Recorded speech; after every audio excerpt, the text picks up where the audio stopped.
तर महायुतीत सध्या फटाके वाजू लागलेत असं चित्र निर्माण झालंय। राष्ट्रवादीच्या उमेदवाराला अर्ज भरू दिले जात नाहीये तर नगरपंचायत निवडणूक बिनविरोध करण्याचा हा डाव आहे। उमेश पाटील यांनी राजन पाटलांवर हा आरोप केलेला आहे।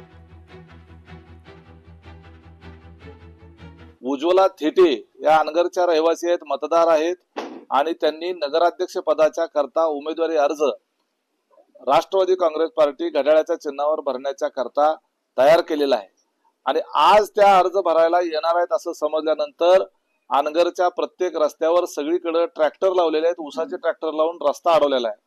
अनगरकडे जाणाऱ्या प्रत्येक मार्गावर त्यांनी त्या ठिकाणी गुंड उभा केलेले आहेत। नगर पंचायती सारख्या निवडणुकीमध्ये असं घडत असेल तर याची दखल राज्याच्या मुख्यमंत्र्यांनी घेतली पाहिजे आणि राज्य निवडणूक आयोगाने घेतली पाहिजे। महामानव बाबासाहेब आंबेडकर यांनी लिहिलेल्या राज्यघटनेत आणि संविधानाच्या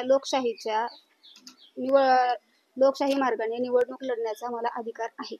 तो अधिकार सर्वसामान्य कुटुंबातील मी महिला आहे, तो आज मला मिळाला म्हणून मी 4 दिवस झाले मी खूप आनंदाने होते की मला तो अधिकार मिळाला।